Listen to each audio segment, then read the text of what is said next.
Hi guys, my name is Crystal and thank you for tuning in to Chris Codes. Now this is going to be another Foolishness Friday about the time that, I dated a child molester. So if you haven't already, hit the like button, notification bell if you will, comment, subscribe, and yeah, let's get right into the video. Oh yeah.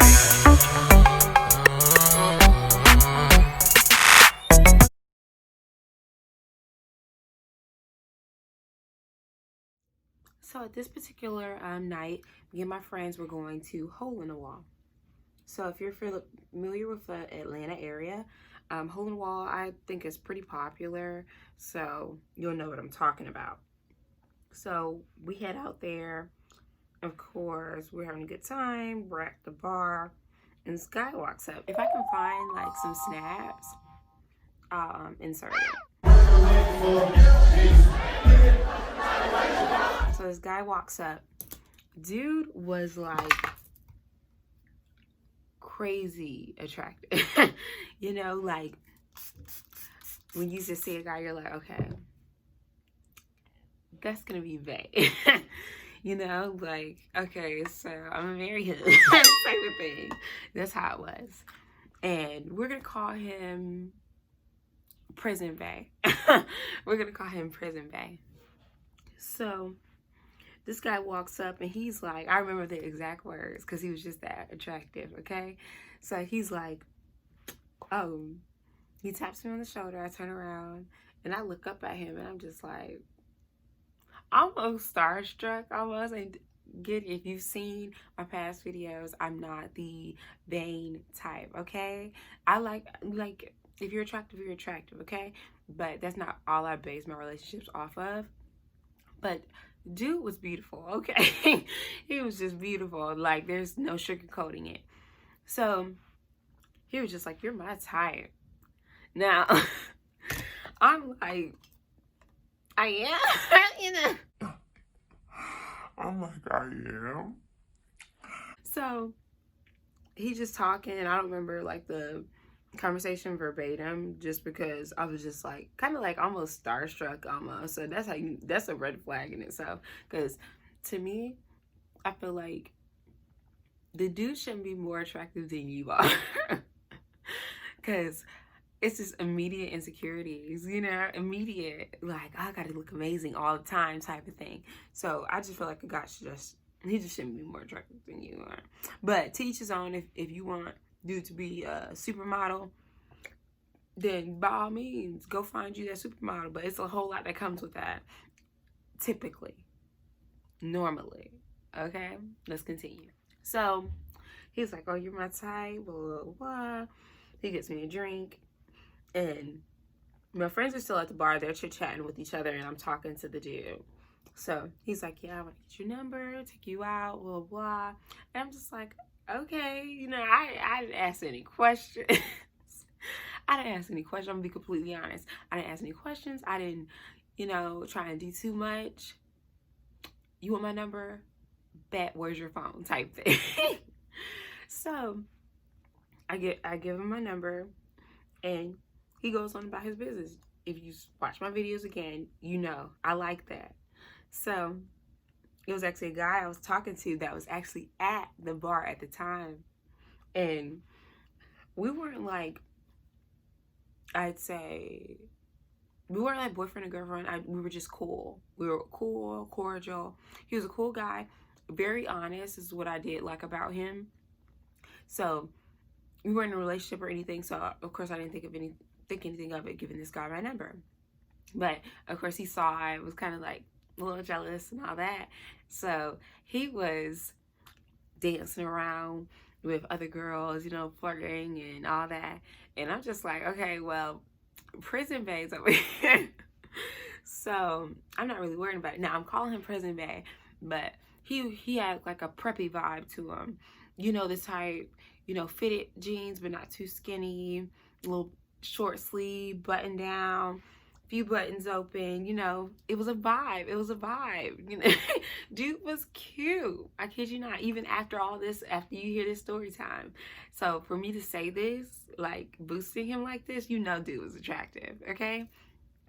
So he's like flirting the other guy. We're gonna call him Rican because he's Puerto Rican, so we're gonna call him Rican. So Rican's, you know, flirting and all that, and I wasn't thinking anything of it because I already knew. Like, I'm like, okay, I got someone that looks a little bit better than you up in here. So I see him being flirtatious. So while me and my friends are like, you know, dance floor, and if you've ever been in a hole in the wall, it's like a platform, and then it's where the DJ is, where it's kind of like level. The floor is level. So he's on the platform, Rican's on the platform, flirting and carrying on, and I'm on the floor that's level because that's where the bar is, near the DJ. So dude, like, really looking at each other, whatever, because he's with his friends now near the DJ. So I walk over there trying to be fast, you know, just, no, I don't twerk. So, you know, I do my little two-step.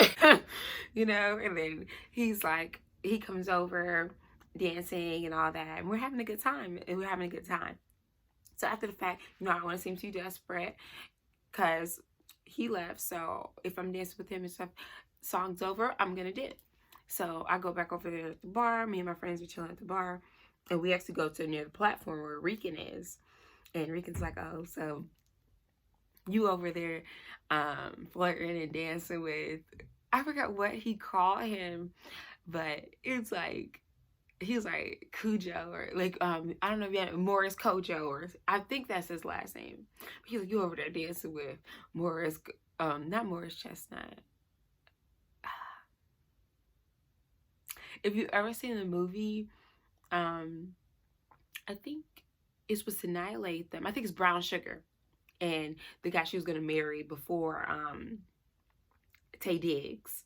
Like, he said his name. He over there dancing with so-and-so. You know, it's like he was hating on him. He was hating on him. He definitely was. And I was just like, I don't know what you're talking about. I don't know what you're talking about. And I'm like, you know, trying to play it off when I knew what I was doing. I knew what I was doing. So later on, me and my friends hang out with Rican and his cousin, because we knew them. We were cool with them, and like I said, it was nothing serious. It was never anything serious. We were just cool. So after the fact, we hang out with Rican. We go back to my place. We're chilling. So the next day, like, actually he texted me good night and all that, and I was just like, oh my gosh, y'all, I'm gonna marry him. You know how we do. So the next day, I'm at work and he texts me. He's like, you know, what are you doing later? And I told him I don't get off until late. And he's like, okay, well, tomorrow, you know, I don't have class, because he did tell me he went to Georgia State or whatever. He's like, well, I don't have class, so if you want, you know, I could take you out, maybe go to the mall, grab something to eat, blah, blah, blah. And I was like, okay, cool. I can meet you at the mall. I'll tell you, in future Foolishness Fridays, I'll tell you, I'm not a fan of first dates and them picking me up, just in case I don't like you and I can dip. You know? So I told him, okay, cool, I'll meet you there. So I like make sure I'm dressed really cute, and I meet him at, like I said, if you're familiar with the area, we were in Cumberland Mall. So I meet him, I park near the Fresh to Go park, walk in, and he's there on time. So we're walking around the mall, we're talking, people watching. We ended up sitting over there by the Forever 21, which is like closer to the entrance of the mall. We're just people watching, we're talking, having a good time. Like, the conversation was flowing, it was chemistry. I was like, okay, so when do you want to get married? No, of course I didn't say that to him, but I was thinking it, y'all. I was definitely thinking it. And the date was great. It was literally great. He didn't try and pull a fast one, try and kiss me, nothing like that. It was nothing like that. It was just literally a great date. Even when we walked into Costco, because look, I was trying to be all modest, because I wanted to show I'm wife material, okay? I was like, he was like, yeah, we'll find something in the food court. But I was like, yeah, we could just go to Costco, because I saw the membership on his keychain. I was like, oh, we can go to Costco. I love their very berry sundae. I was like, I love their very berry sundae. I'm not super hungry. I was like, we go there, blah blah blah. So we do, and we sit in there because it was, believe it or not, it wasn't that many people in the Costco at the time. So we're just sitting, we're talking. I'm eating my little sundae, and after the fact, he's just talking, telling me about himself. Like, it all seemed great. It all seemed great. And when the date's pretty much over, I head back to my car. You know, well, he walks me back to my car. He hugs me. I get in my car and I go. And I was just like, okay, yeah, this is nice. So I was like, okay, I hit the jackpot over here. Well, even when, I forgot to say, even when we walked to the Costco, the lady, you know, they always check your membership and stuff like that. And the lady's looking at him like, and I wasn't even mad. I was just like, yeah, girl. Yes, girl, I understand. Because that's how I was. So the next day, we're just texting, talking on the phone, stuff like that. And he plans another date. I'm like, oh my gosh, this is perfect. I was like, your girl got another date. So he's like, hey, have you ever been to Top Golf? And I don't know if you all are familiar with Top Golf, but it's kind of like that's a good example of it. But basically, you're just hitting the golf club. You're just swinging the golf club. You're not really aiming for anything, but it's a good time. It's a very good time. He was like, yeah, me and my friends, we're having like double dates. It was like 2 of his guy friends, and they were bringing 2 girls. So it was kind of like a triple date. I'm like, oh, you want me to meet your friends? So you're telling me you want me to meet your friends? You know, I'm just like, okay, this is second date. I'm already meeting the homies. So I'm like, okay, this is a bet. This is a move. So he pulls up to my apartment, and we head to Top Golf. We get to Top Golf. I'm telling y'all the backstory so y'all will really just be shocked, okay? Just like I was distraught. And if you've seen the title of this video, I already know you know like where this is leading. So we get to Top Golf. We're just sitting in the car talking, waiting on his friends to arrive. So his friends get there.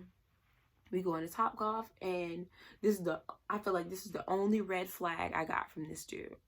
Mel, maybe one other one, I'll get to that. But I feel like this is the only red flag I got from him.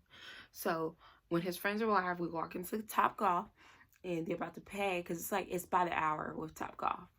So they're about to pay, and he's talking to his friend, but he's talking kind of low. And it was about the money. Now, me, I got some itty bitty ears, but I can eavesdrop. I can't read lips, so I can eavesdrop. And he was just saying, yeah, I don't have a card. I'm like, you have a card? All right. So I did think that was odd. I'm like, okay, why dude doesn't have a card? And I was thinking about holding him. I was like, yeah, he paid cash. I think he paid like with a 50 for our drinks. So I was like, okay, this odd dude doesn't have a card. Now, I didn't think anything of it because he pulled out cash, handed it to his friend. And I said, yeah, he said, this is for me and my girl. I said, your girl. You know, so Immediately, the red flag's just gone. So now we're playing Top Golf. We're having a good time. His friends are super cool, super nice. And after we're about to leave Top Golf because they're about to close, because we were there, I think we got there and they were probably open for about an hour and a half. So of course, by the time we were almost done, they're about to close. So he still wanted to be out. Him and his friends still wanted to be out. So he's like, let's go to Buckhead Bars. So I said, okay, cool. So we had to Buckhead Bars, and I forgot the name of the bar that we went into, but we go in there, and it's on some boyfriend-girlfriend type stuff. I was just like, okay, dude is really putting it in strong. Like, he's holding my hand. You know, he's on the outside of the road. So if y'all old fashioned, y'all know, like, the man typically walks on the outside of the road just in case, you know, any cars swerving off and you don't get hit. You know, it's just it's just courtesy, you know, it's being a gentleman. And we get into the bar, he gets me a drink, and he's real low key, and I love that. He was real low key. Like, his friends out there on the dance floor dancing and stuff like that. Me and him sitting in the corner, sitting down at one of like the little tables, just people watching, talking. He was like real down to earth, like, and to be like, to look the way he did, because when I say dude was fine, dude was fine. So to look the way he did, and it's like kind of like you when you meet people that are so attractive but kind of don't know that they're that attractive, that's the vibe he gave off. He was just so like humble. So we're just people watching, we're chilling. This guy super drunk came over to him, just talking and talking and talking to him, and to the point where I thought they were like good friends, like that he knew dude for forever and a day. And after the dude walked off, I was like, you know him? He's like, no, that happens to me all the time. I was like, okay.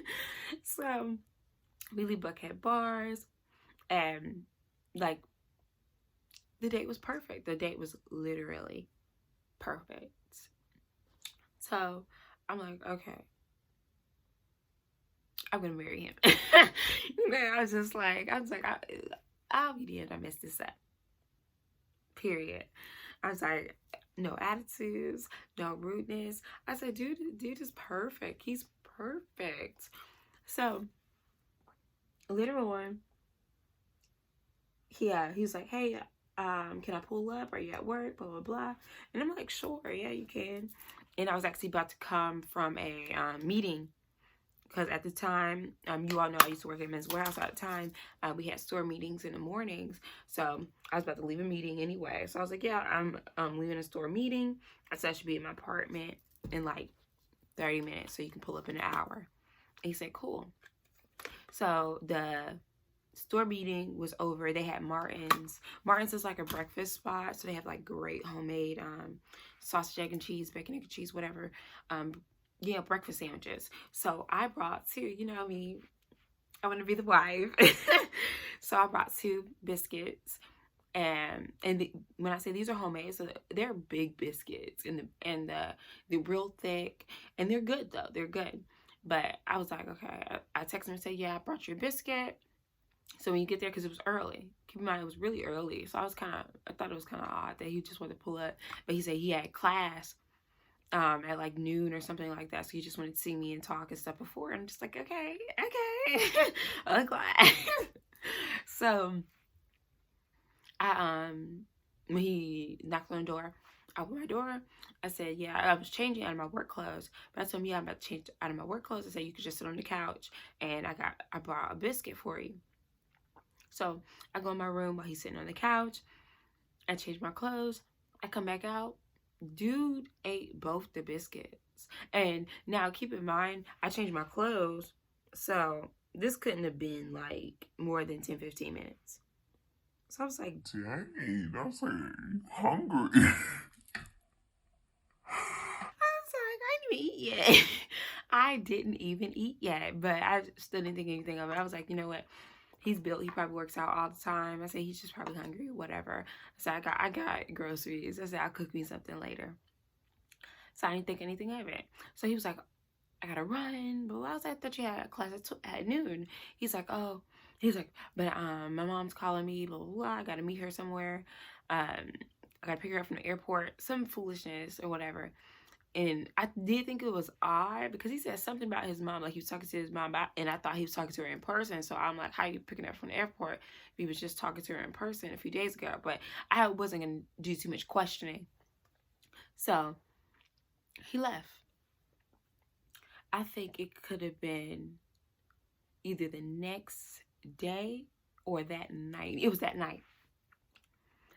He texts me, and I thought it was already kind of odd, because he don't be texting me fairly like often, at least 3-4 times a day he'll text me.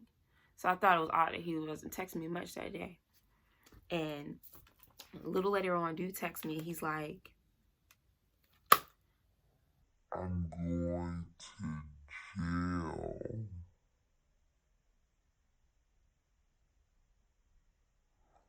for rape.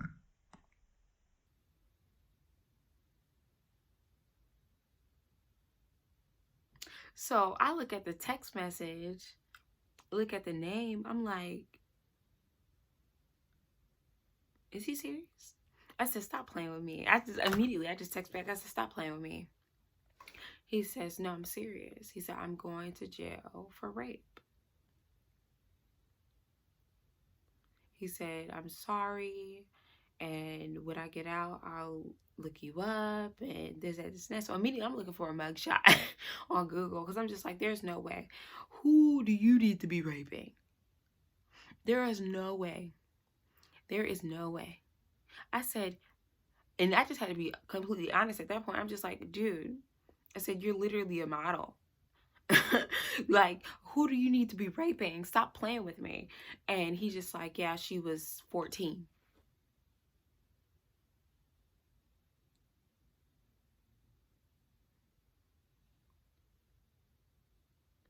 So, of course, I'm just like, stop lying. Stop lying to me this instant. I kid y'all not. He was just like, don't ask any questions. He's like, I'm sorry I put you through this. He said, I just wanted to be honest because I didn't want to just disappear on you like a ghost, apparently. He said, but I'm going to jail for a long time. He said, when I get out, I will look for you. But I'm sorry. Now, when I think about it, I'm like, okay, he didn't have a card, blah, blah, blah. But in no way, shape, or form did this dude give me any vibes of that. So, like, to this day, like, he did, like, I got a text with the same name, like, hey, this is, but it was from a random number. So I didn't even respond because my heart was broken, you know? And this was like a month or so later. So I'm just like, okay, no, you're not about to do this to me. you're not about to play me like that, you know? And especially if it's true, I want no parts of it, you know? No parts, Epstein. Period.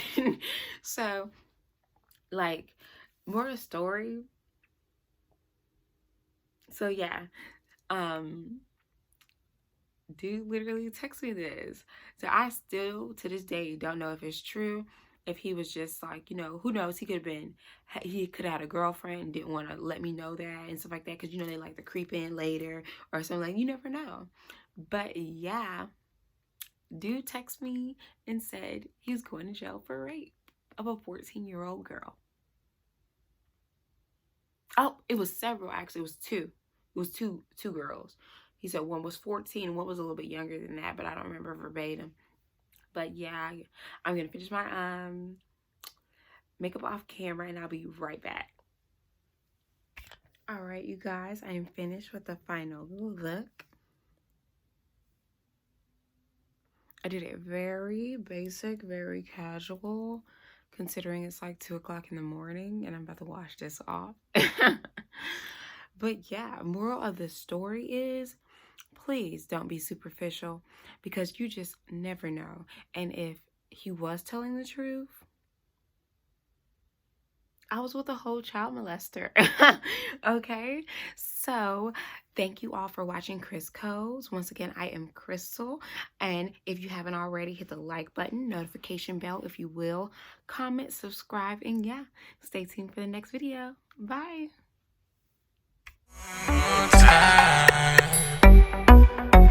Oh yeah, yeah, yeah.